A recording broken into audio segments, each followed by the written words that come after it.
Good evening. I am Paula Fontana, Vice President of Strategic Programming Initiatives with the National Black MBA Association, and it is my pleasure to welcome you to Corporate Responsibility for the New Decade. This is our second session of 4 in our Gold Key Access series, where we're really leaning into the challenges that are facing senior leadership. It is also with pleasure that I take the time to thank our sponsor, Nationwide, for their partnership in work, making sure that they also are providing access and opportunity to our members interested in director level and above roles. So now I would like you to meet Danny Johnson, the Associate Vice President of Talent Acquisition at Nationwide, who will give remarks on behalf of the association. She is responsible for driving talent and recruitment strategy and leading talent acquisition's digital transformation. Her personal experiences as a Latina and foreign-born professional in the corporate sector and her passion for career development really drive her engagement with several organizations with missions to elevate and develop the advancement of women and minorities in the workforce. Danny, welcome. Thank you very much, Paula. It is my pleasure to be here today. Good afternoon. I'm Danny Lopez Johnson, Associate Vice President of Talent Acquisition at Nationwide, and it is my honor to join you virtually and welcome you to the Gold Key Access webinar today. We know that having access to knowledge and resources for executive development is a vital element of professional success. I'd like to begin today by extending our gratitude to the National Black MBA Association for their leadership and for putting together this exceptional program. Nationwide is a Fortune 100 company, and our commitment to diversity, equity, and inclusion is who we are and how we do business. We have deliberately built a culture of belonging by actively inviting the contribution and participation of all people.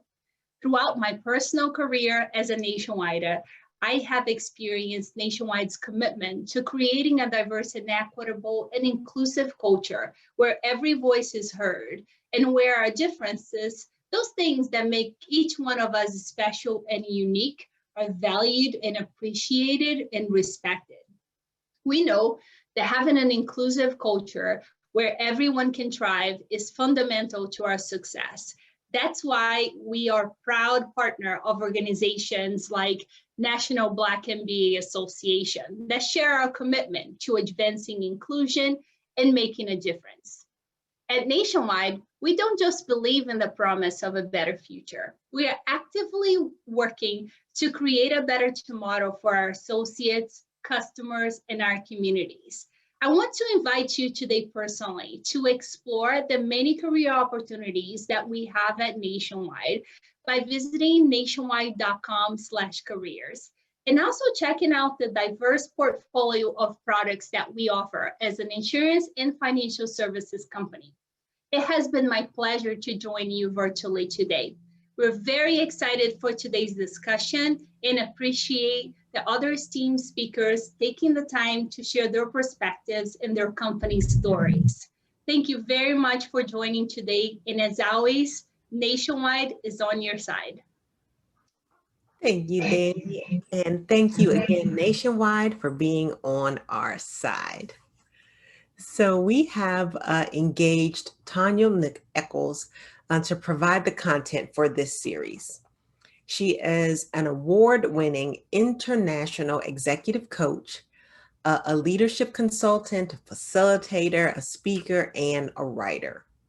LinkedIn has recognized Tanya as one of the standout executive coaches of the year for 2016 and 2017. And her writing has been featured in several publications, including Forbes and HuffPost. So Tanya has 25 years of experience in corporate management, business operations, media, technology, finance, coaching, and leadership development. And she applies this diverse professional background to really connect with her clients, drawing on her real world experiences, and that helps them move forward to actionable solutions. so that they can accomplish their goals and be impactful, transformational leaders. Tanya, welcome back. I'm so excited to be back. Thanks for having me back, as they say. Thank you so much for that wonderful introduction. And now I actually realized it's over 26 years, so the years just keep adding up and adding on. But again, so happy to be here with all of you, continuing to look or dive into some areas that you as senior leadership in your organizations really want to start to focus on as we look to 2021 and beyond. There's so much that's changed. I spoke with a group earlier today, and when you think about what happened in the past year, so much, honestly, of what would have happened maybe over the next 7 to 10 years got compressed in the last year, and it really has impacted everything that we do as leaders and in the organizations that we work with. Then we want to start to think about, okay, not only now am I looking towards the future's even sooner than it might have been a year ago.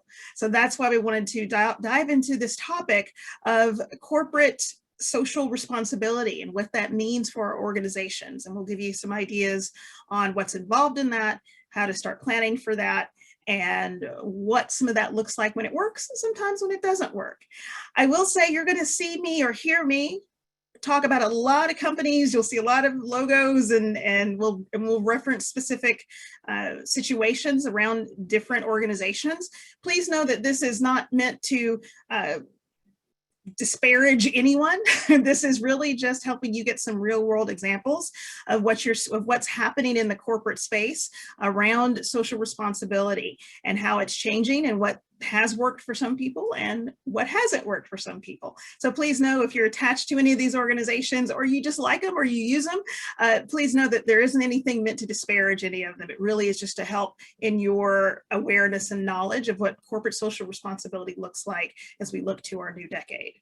All right, so with that, let me ask you a question, and you can feel free to type it in chat if you'd like to. Give me a yes or a no. Can you buy cigarettes or tobacco products at a CVS? My photo here probably gives it away, and you may not even know because that's not something you buy.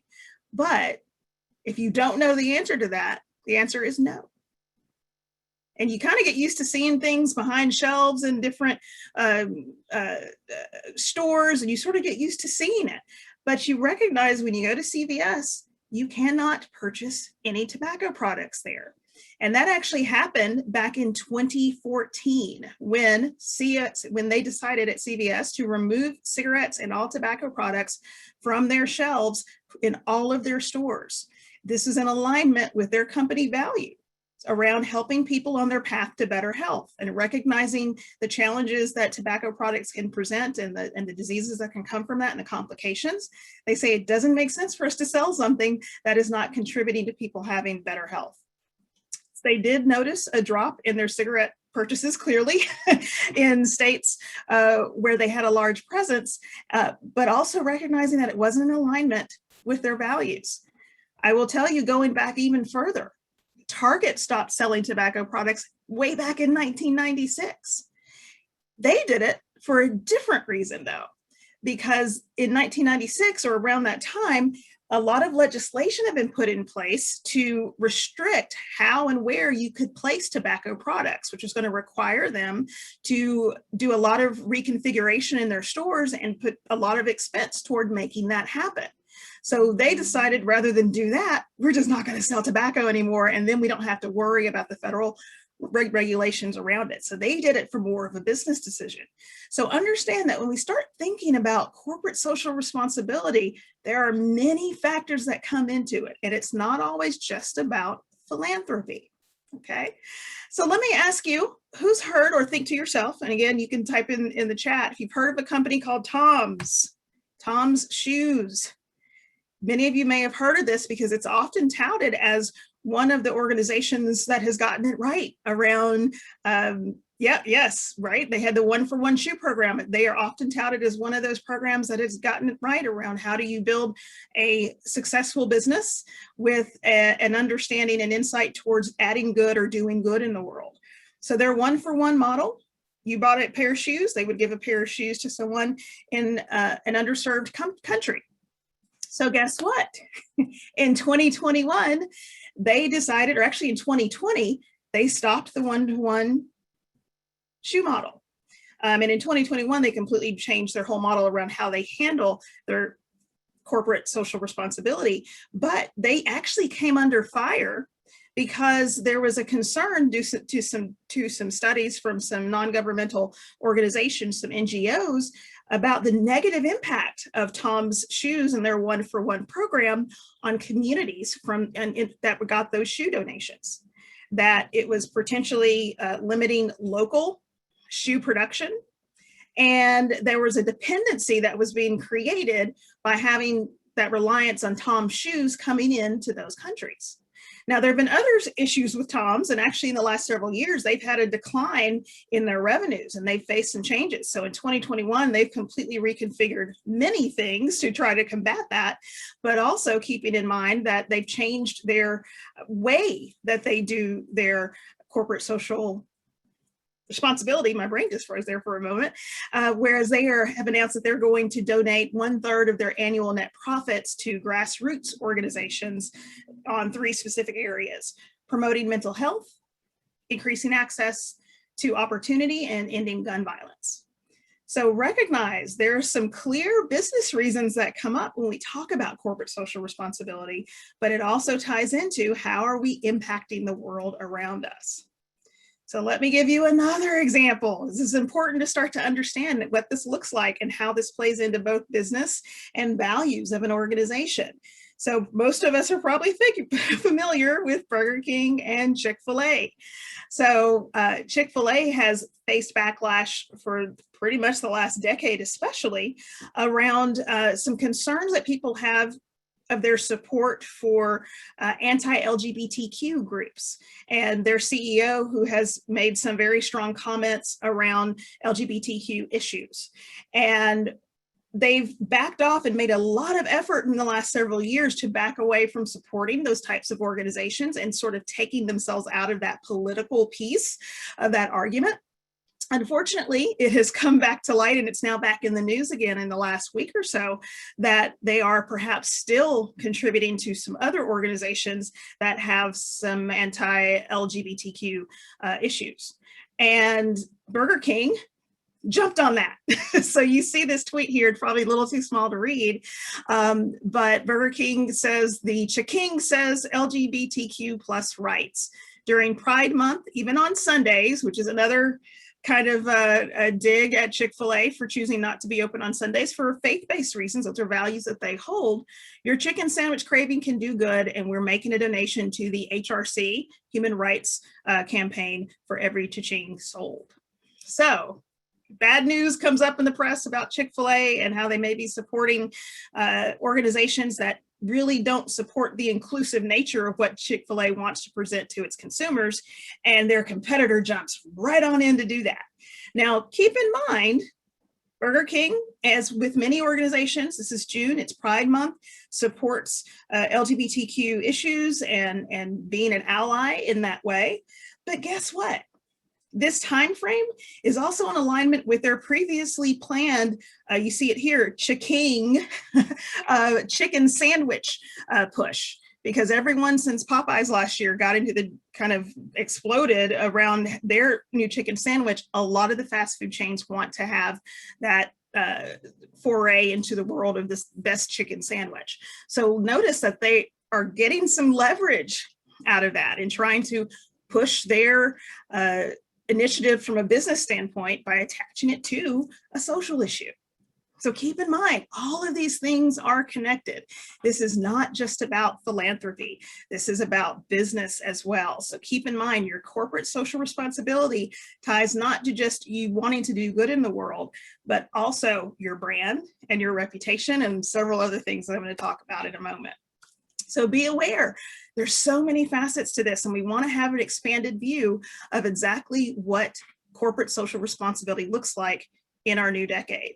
And I say in our new decade specifically because 2020 changed the game in a lot of ways. Before 2020, there were some changes coming, but when you talked about corporate social responsibility, and usually they just called it corporate responsibility even before then, there was usually a focus on global warming and climate change, sustainability, and some focus on diversity, and we'll talk about that a little bit more, but in a more general sense. And then 2020 happened. We had COVID, and we had the racial reckoning, really, that came with the George Floyd incident and the Black Lives Matter movement, and it has just continued to expand from then. COVID and 2020 changed everything. So the focus moved onto what companies are doing to give back to their communities, to care for remote employees. Now we're looking at minimum wage, right? We're looking at minimum wages and looking at organizations that are not looking to increase their minimum wage, not necessarily just to get people back to work, but also recognizing there is a need perhaps to create a more livable minimum wage. Then, obviously, again, with the George Floyd incident, that sparked that renewed interest in social justice. So it's no longer just about, oh, diversity in this very general way, but it's about how are you actively engaged as an organization to combat racism, bias in all its forms, and helping to support social justice and equity and righting wrongs that have existed for generations, for hundreds and sometimes cases thousands of years. So we want to understand that the game has changed. It's no longer about just going out and having a volunteer event for your team. Companies are expected to show up in a way that shows their support for not only making the world better, but creating that sense of equality and taking care of people in a more meaningful way. So that gets us to our formal definition here of corporate social responsibility. And just as you see here, these are the practices and the policies that a company implements for the specific intent of positively impacting the world. So there's lots of pieces that come into that, but that is the big picture kind of umbrella of what this falls into. So then you might ask, okay, great. Why are we doing this? Why does corporate social responsibility matter? And again, for many years, up until, honestly, the last century and the last half probably of the last century, companies didn't really care so much about what my social causes were and how I was impacting the community. And because of the changes generationally in the last 70, 80 years, understanding the impact of how what we do as humans impacts the earth, impacts each other, impacts how we treat each other, there's an increased focus on it. And there's several reasons that we want to focus on corporate social responsibility. Organizational leadership and values. That is what we hope is at the core of every organization wanting to build out their corporate social responsibility group and activities and practices, and maybe even creating a whole separate function around that.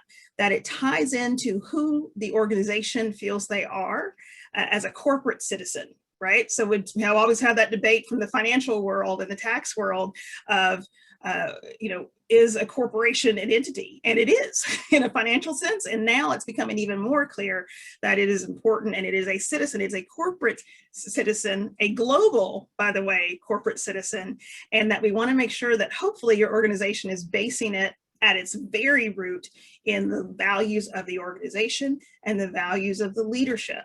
Keep in mind, you want to be aware of the alignment between the values of your leader and the values of the organization. That was a challenge that we saw with Chick-fil-A, because a lot of that outside of the donations that the company was making, some of those donations actually were made from their CEO and the family.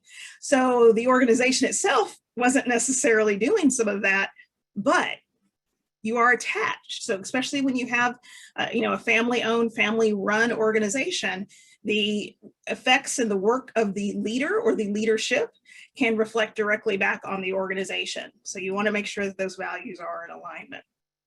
Community needs, thinking about the communities that these companies serve, that where their operations are based. How are they connecting to the community, serving the needs of those communities? So we want to make sure that as corporate citizens, we are looking at what's going on in our own backyards and supporting. Is there a need? Has there been a major flood in our town? Do we need to have food banks? Do we need to find shelter for people? So you also want to have that corporate social responsibility as a part of, or as a citizen of the community that you are a part of. got to say it, it's your branding and public relations. It does reflect on you. And sometimes the things that you don't do speak even louder than the things that you are doing. So recognize that people, and we'll talk about this in a moment, people now make those decisions with their wallets and their financial needs. Who do I spend money with? Who do I buy products from? Whose services do I engage? I'm going to engage with people that I feel are operating in alignment with my values. Also, trying to get competitive edge. A competitive edge, just like we saw earlier with Burger King and Chick-fil-A, whether or not that serves Burger King at all, they are trying to leverage that social aspect of Chick-fil-A's corporate social responsibility to get a competitive edge. So not only with consumers, we'll see that with talent. So trying to hire those people in, the partners, the vendors you work with, everyone is starting to really look at who they are associating with to see if their values are aligning and their corporate social responsibility initiatives align with the values of the organizations that they're associating. Also, alignment with products and services. So we saw with CVS, they felt, wait a minute, here's a product that we probably shouldn't sell if we are focused on helping improve people's health. And so recognizing, okay, this is one we're going to choose to actively pull out because it's not in alignment with what we say our entire mission, vision, and values are around our organization. So you want to make sure that you're looking at corporate social responsibility through what the actual purpose and mission of your company is as well. There could be business interests involved, getting involved in things that really just might serve your business to be more engaged with. If you look back at 2020, some of the organizations that did the most work or a significant amount of work on research about how COVID spread and how COVID spread within amongst people and what distance needed to be, that people needed to be separated from one another, a lot of that came from airlines, or not airlines, but airplane production companies. So Boeing and Airbus did a significant amount of research, and they worked with the CDC. They shared information with universities about the methods of reducing the spread of the virus, self-cleaning materials, disinfectant that can last for 5 days, touchless devices in laboratories. They did that work. We hope also because they wanted to serve making the world a better place and helping everyone through the pandemic. But also it served their business interests to figure this out because we know it impacted the travel and airline industry significantly when no one was able to travel anymore. So it may be in their business interest. Corporate social responsibility can also just come out of a crisis, something that comes up where you now need to be a part of the solution. We all remember, goodness now, over probably 40 years ago with Tylenol and the tampering that went on with that and the work that the company did to address tampering. That's why we have a lot of those, that's why we have all these tamper-proof bottles now, and it's so hard to get into them because of the work that they felt they had to do as part of that crisis to address the issue that people were in danger. So there's really a plethora of reasons that move beyond just the values of the organization. But again, that's where it starts. And you want to make sure if you're going to have a meaningful corporate social responsibility initiative, that it starts and it is based in the root of the values and the foundation of the organization itself. Values take center stage here. And some research that Cone Communications did, and this was in 2017, so this was even before the increased emphasis on this in the last year or so, 63% of Americans are hopeful businesses are going to take a bigger role in driving social and environmental change. 78% want companies to address social justice issues. They want the companies, these corporate citizens, to get involved to facilitate change. 87% will purchase a product simply because the company advocated for something they care about. And 76% will refuse to purchase a company's product if they are supporting contrary causes to their beliefs. So this is now no longer, again, just in whether this is the right thing to do, recognizing this is directly impacting your bottom line and how consumers will engage with you. So now let's look at our CSR initiatives. And I mentioned this earlier, but prior to 2020, most of the CSR initiatives were focused on environmental sustainability, volunteerism, so bringing in your teams and your employees to go out and do big events. And we've all done some wonderful work with major projects and Hands on Atlanta and building houses for people and doing some wonderful things in the world. And that was kind of the standard. If you had kind of a person who set up all that stuff and came around and say, hey, we're gonna stuff bags for the Red Cross or whatever it may be. But volunteerism, fundraising, foundations, and climate change and environmental issues were really the big pieces. And again, with some overarching looking into diversity, not necessarily as specific as it is now, but just bigger picture thinking about, okay, are there enough people here of diverse backgrounds, but not anywhere near where it's coming today. And then finally, you had pet projects. Just depending on what that organization's leadership was interested in, what their background is, maybe their specific industry, they might just have something additional that they just choose to do. Sometimes though, that also led into these vanity projects where we just wanted to do it because it looks good. And that's still a concern we have around corporate social responsibility, is to make sure that people are accountable and measuring the work that they do. We'll talk about that more in a moment, but that was how CSR used to look. Right? That's how it used to look. Now we want to think about the new decade, the new decade we're in now. And in our new decade, when we talk about corporate social responsibility, it's around what we call the ESG.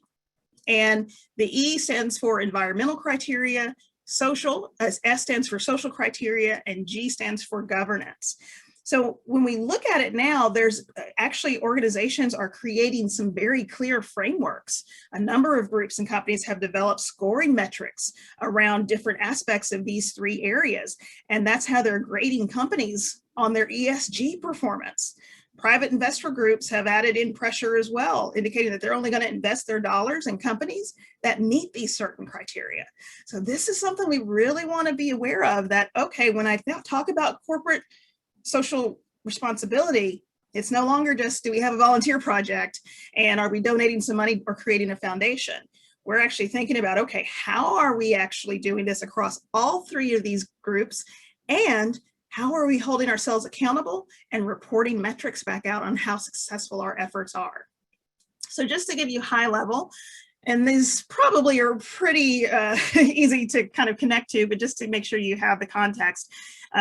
Environmental includes the things you would expect: energy that your company takes in, waste, resources that you may be imposing upon in the environment. E also encompasses carbon emissions and climate change.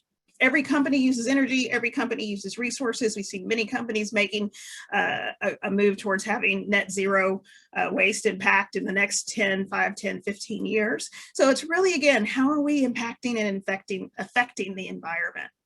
The social criteria, and this is where it's picked up a lot in the last year, is around the relationships your company has and the reputation it has with people and institutions in our communities. So this is labor relations, this is diversity, equity, inclusion, this is social justice. This is really understanding how you're operating within society and how we're taking care of human rights and gender pay equality and all of these different aspects of how we engage as a society with each other. And then governance. So this is these internal practices and controls that the company has to govern itself, to guard and watchdog itself, to make sure that they're operating ethically, that they're making effective decisions, that they're complying with laws and local regulations, and they are meeting their external stakeholder needs. So every company requires governance and requires looking out and being able to look inward to make sure it's doing what it's meant to do. Keep in mind, these are all connected. So social criteria is often going to overlap with environmental criteria and governance. So when a company seeks to comply with environmental laws and other concerns about sustainability, we have to think about, how does that impact the society? How does it impact labor laws? How does it impact earning opportunities and job opportunities for the people in those locations that they're making these changes to comply with? So understanding that's all connected, but you also want to make sure you're covering all of these when you look into, how do I build this out for myself? So one thing we want to be aware of, or another thing we want to be aware of, is that there's a strong business value for having a strong CSR as it relates to environment, social, and governance. And one of the things we want to think about is some work that McKinsey has done around this.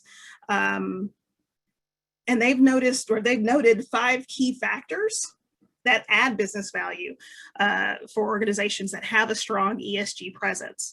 So first, top line growth, business growth. Businesses that have a stronger ESG proposition achieve better access to resources.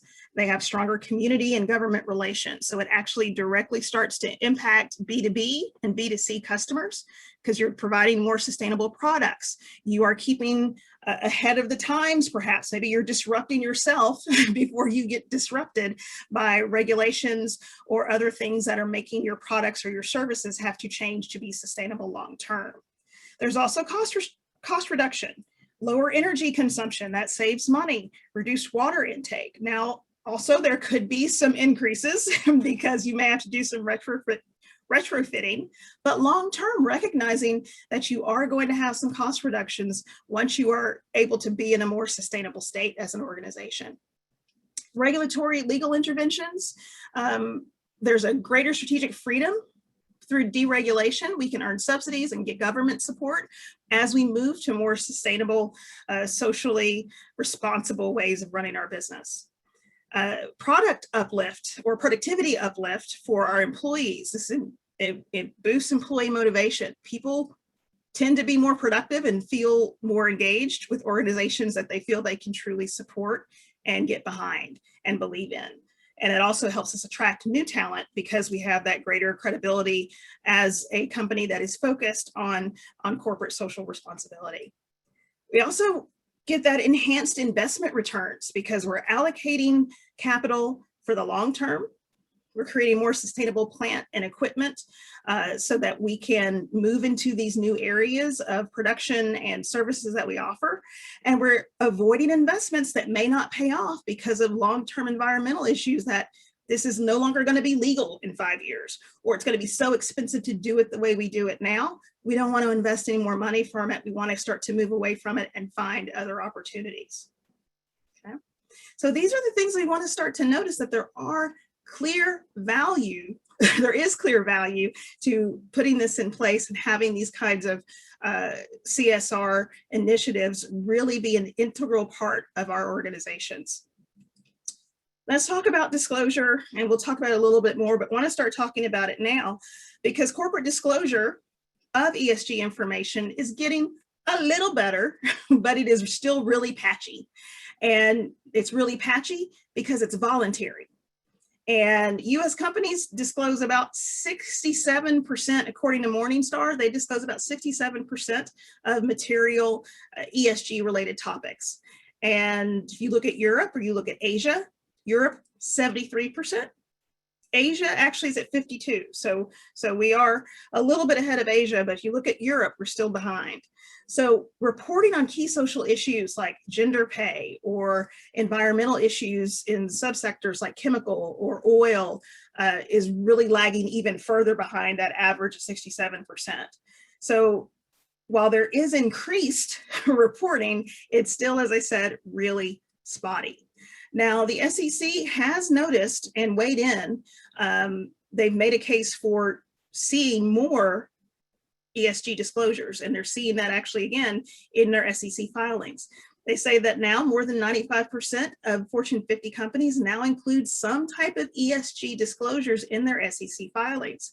And you see here, these are the topics that they have noted they've seen an increase in disclosure about in those filings: human capital management, corporate culture, ethical business practices, board oversight of ESG, which we'll talk about as a potential challenge as well, and social impact and shareholder engagement. So we are seeing, even at the SEC level, in your 10Ks and your 10Qs and all of your SEC filings for public companies, organizations are starting to report that more. But again, since it's primarily still voluntary, it's really spotty, and that makes it hard to hold people accountable for the work they say they're doing versus what they're actually doing? And this gets to your point earlier, Kevin, I see you wrote here about 50 billion promised to Black communities in 2020 with only 250 million actually delivered. And that's where we're getting into now. I think after all of the just focus and energy around that in 2020,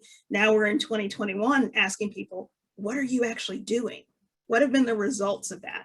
So that's where we want to start to really look at our own organizations and ask those questions. What are our metrics? Who are we being accountable for? And recognize that as you start to dive into who those organizations are who are not holding true to the things that they said they would do a year ago, that again gets back to your public image, your bottom line, and also just to the values of your organization. You are no longer living in alignment with the values that you say are important to the purpose of your company. And that probably is the biggest blow of all. Challenges that we have around CSR and putting these kinds of things in place. The first one I want to mention is the lack of education and awareness. Still, a lot of people don't really know exactly what is a CSR, and they have those chief sustainability officers and all of these other people who've been brought in to focus on this, and people still don't really know what it means. And there is still that belief that it's really just about philanthropy, and let's donate some money and have a fundraiser and go and do some volunteer events. And that's wonderful. We don't want to downplay the importance of doing things like that, but recognize, again, just as we talked about before, because there's been so much increased emphasis and demand on it, empty promises are not allowed and will not be allowed as you look forward into this new decade. There is an increased demand and focus on it, which is also a challenge because often these groups within organizations are understaffed. They may have that C-level position, but they may not have a full team that is devoted to that. So that leaves that chief sustainability officer or that chief CSR officer trying to run around and create partnerships internally and beg, borrow, and maybe even steal internally to try to get resources to make this happen.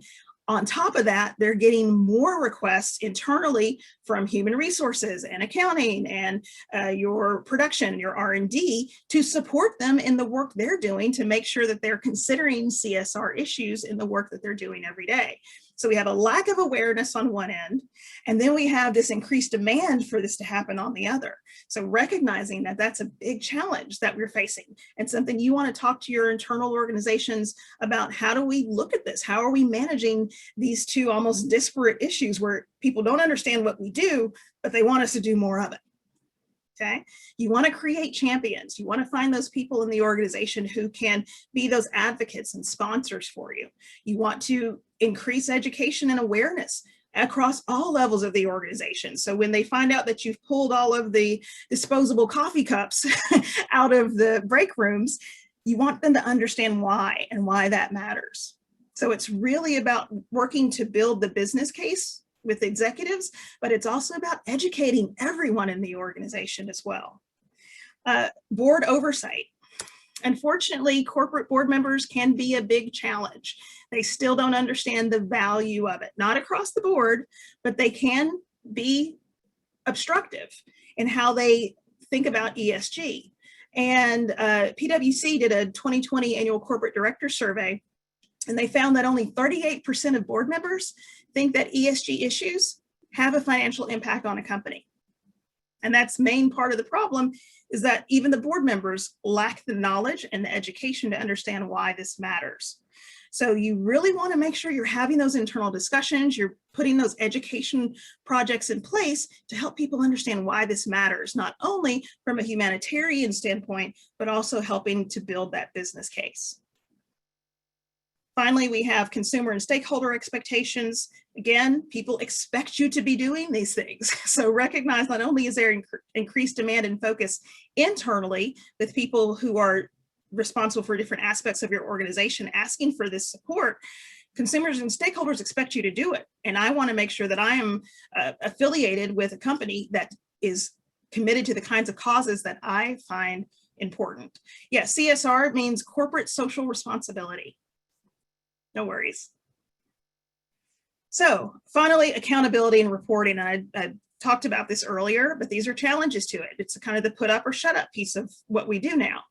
Making sure that not only did we say that and we got to put out a press release about it and we got some pages in the Wall Street Journal and on the major news networks, now what are you doing about it? Who am I accountable to? How am I reporting and measuring the impact of the work that I'm doing? So those are things you want to think about and start having these internal discussions, not about, okay, yeah, we put this initiative in place. How are we measuring the impact of it? And who are we being accountable to make sure that we continue this work? Next, let's talk about how do you create a CSR strategy. And this is a big picture process that I'm sharing with you for you to go in and start to have these conversations with your own teams about what this would look like in your organization.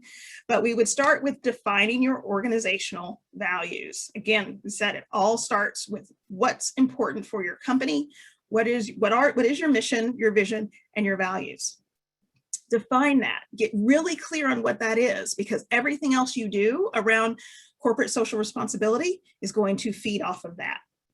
Then you want to identify and assess relevant ESG priorities in relation to your values. So based on who we are, the industry we're in, the foundation of what it means for us and our purpose for being, what are the priorities we want to focus on? You don't necessarily want to run out and do everything at once. And it may not be in your best interest or in the best interest of those causes for you to just jump in and kind of do it halfway. Identify and assess what are the priorities that we want to focus on that we feel are important for our organization, for our consumers, for our team members, and for our communities, and for the world, obviously. Then once you have that, you want to make sure that once you get these priorities in place or you have defined them, you want to make sure they align to the strategy of your business. You don't want this to run counter to or even parallel. You want it to be integrated in this is how we do business. This is part of our mission. This is part of our goals. Maybe this is part of your KPIs or your OKRs. You want to make sure that this gets embedded into the strategy of the organization. And that may mean you change and align what those ESG policies are to make sure they do align, so that you're doing things that are in alignment with the work that you do and the products or services that you provide and the communities that you serve. Then you want to design an implementation and, an implementation plan, but also make sure you design an assessment plan to make sure you're looking back and having regular intervals to go back and address, how is this working? What resources do we need? How's the staffing going for it? What alliances do we need to make? Recognize you may not be the one who's best equipped to do some of this work, but you might partner or ally with another organization that is. And think about timing. When do you want to roll this out? This isn't like I'm going to snap my fingers and I'm going to have it out there in July. You want to make sure you're methodical about having the plan and then assessing how that plan is progressing.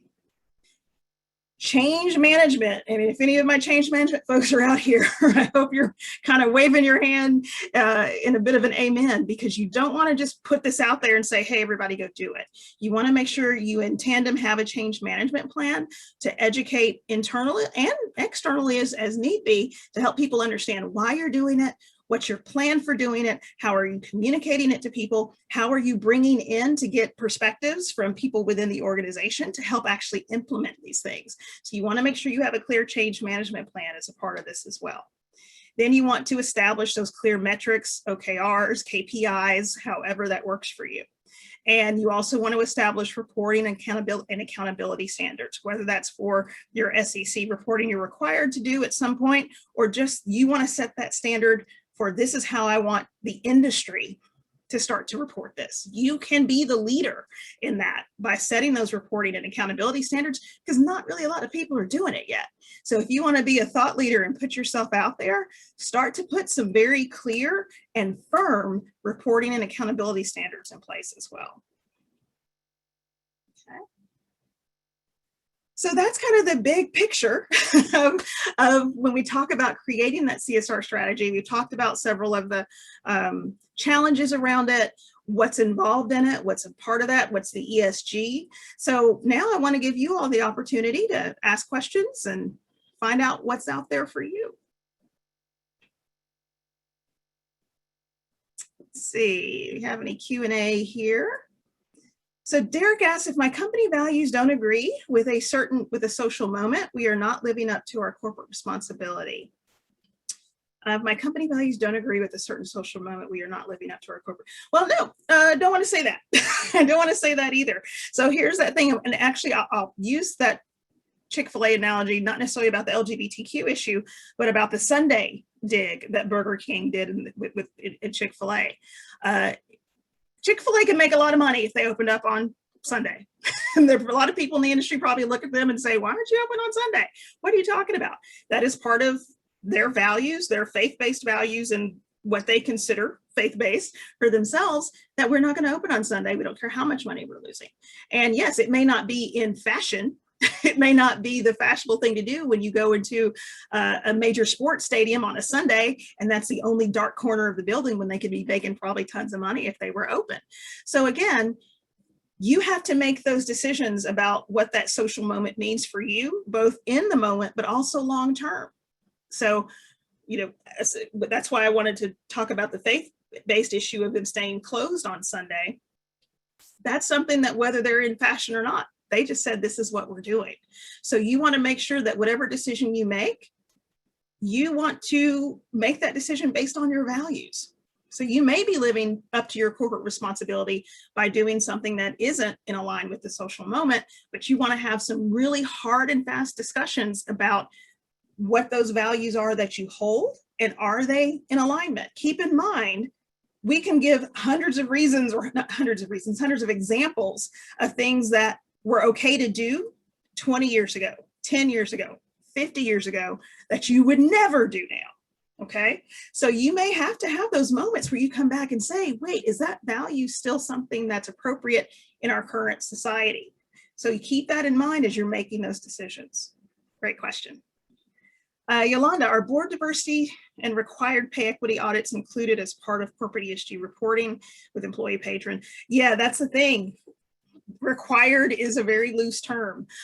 Depending on certain companies and what they have agreed to do from a reporting standpoint, or they've publicly said they will do, they can hold true to that. But because there isn't really a lot of formal reporting, it's still a little bit spotty as to who reports what and what size of organization has to. We've had those issues in Silicon Valley, because there's a lot of concern about the lack of diversity in software engineering and technology. And a lot of those companies, they're starting to more so now, but don't even keep track of that, or at least they say they don't. So there is really not a required piece of it unless that company chooses to make that a part of their reporting. So it's still really spotty. Federal government handling corporate social responsibility. That's a stickier issue because understanding what social responsibility means from a government that is a government for all. That's where we, again, have to do some of that deep soul searching as to what does human rights mean? What are we're still having, sadly, debates about critical race theory. So we are probably still a ways away from the federal government being able to really understand the role it plays, because there still is the political issues. And that's really the sad thing that happens when we think about some things that for us feel very normal and like, well, of course we should do it this way. But unfortunately, because there is the politicization that comes with some of these issues, that it gets really caught up in the federal government. So there's a lot of work that still has to be done there. Thanks, Victoria. Anonymous attendee who was always really popular, they always come to these. What recommendations do you have for breaking into the CSR career path when your current path is totally different? I have several years of finance and accounting experience with a passion for this area. I spearheaded many community affairs types of events, but wondering if there's anything else. Yeah, and this is still an area that is developing. So it's not like you're still at the kind of earlier phases of it where you don't necessarily have a master's degree in corporate social responsibility. There are different versions of it. There are things around corporate ethics and ethical communication that have tapped into it, but it's still an area that you can kind of forge that path for yourself. And it's just important to keep that in mind as you start to just put yourself in those places, connect to those people who are offering that kind of information and offering that kind of and doing that kind of work and building your networks in that way. That's going to give you kind of a foray into that. All right. So I want to have one quick more thing. I think I have, yeah, I thought I had one more, but thanks for the questions, but did want to give you a little inspiration to walk away with as we wrap up today. Here are some companies that are doing some things right. And I really was at first focused on, well, who's the company that should be the one that I talk about that's doing everything the right way? And guess what? There's no one that's always doing everything the right way. But I did want to highlight some of the organizations that are making those strides. And they have, again, everyone has their issues, everyone has their challenges, but there are people who are making strong efforts in this area. So Dr. Bronner's, so for those of you who are familiar with those body care products, they are actually a certified B Corp, which I'll explain here in a moment. But since 2015, they hold its manufacturing standards to the highest level. They are the top selling brand of organic and fair trade body care in the United States. It's a family owned and run company, and it's the leading pioneer of USDA certified organic personal care products. So really guiding the social responsibility efforts within their industry. Verizon, wanted to mention, especially again, back to how 2020's impacted us, they've bridged that homework gap. So Verizon Innovative Learning, a part of their organization, doubled its effort to provide under-resourced school children with technology devices and free data plans, so they could engage in distance learning. So they were helping to try to combat that gap that we had in underserved communities around having access to the internet and access to the devices that would get people on the internet. So we want to make sure we're noticing those types of things. Ben & Jerry's has long since the 80s has been known to be a supporter of important causes. I could go down the list, but again, that's something that they're known for. They implement fair labor standards. They invest in their community. They are amplified by their fair trade social premium. So just lots of work that they do across the board. Lemonade, if you haven't heard of them, they are the world's only certified B Corp insurance company. They're also a disruptor in their industry. They really focus on making the insurance process a little less cumbersome. So they are in that world as well, but they have done a lot of work around artificial intelligence. They've given over $1.1 million to charities, March for Our Lives, the ACLU. I will say, to my point earlier about everybody has their ups and downs, they are currently, and at least in the past few weeks, have gone through some concerns about their artificial intelligence and how it's processing facial recognition software against insurance claims. So again, everyone has their issues, but we want to also look at the people who are making the strides to try to do better and be more. For those of you wondering what a B Corp is, Certified B Corp is a for-profit corporation that has been certified by an organization called B Lab. And this is a nonprofit company that measures a company's social and environmental performance against the standards in this online B impact assessment. So there are over 1,800 certified B Corps. They're in over 50 countries and across 130 different industries. So if you do some work on that, look into B Lab and certified B Corps, you'll see organizations that are committed deeply to making sure that ESG issues are a part of how their companies do business and how they make money. So with that, I think I have talked enough for all of you all today. And I think we were able to answer those questions that were out there. Brandon, advice on gathering attention and resources for US issues inside a global company based outside the US. And I'm always going to be a big fan of pull the data. Gather the information, look for the research that you have out there, check with your marketing teams, check with people who have access to that information in your in your organization who can start to pull this data. Look what's going on in your industry. So it really is kind of getting some folks in there to do the work, to dig that up, because the data and the business impact is what's always going to start to turn people's heads in an organization to focus on something. So that would probably be my very short and quick answer to it, because I know we're coming out of time, but thanks for that question, Brandon. All right, so with that, I'm going to turn it back over here to Paula. Awesome. Tanya, thank you again for yet another informative and transformative session this evening. Thank you as well to our sponsor, Nationwide, and thank you all for your time and attention. Because your opinion is important to us, please see the link that is in the chat for a survey. So the first 25 people to complete the survey will be entered in a chance to win an Amazon gift card. So do not delay. Click that link and fill it out right now. I encourage you to continue on our journey for session 3 and 4 coming up. Until then, have a wonderful rest of your evening and take good care.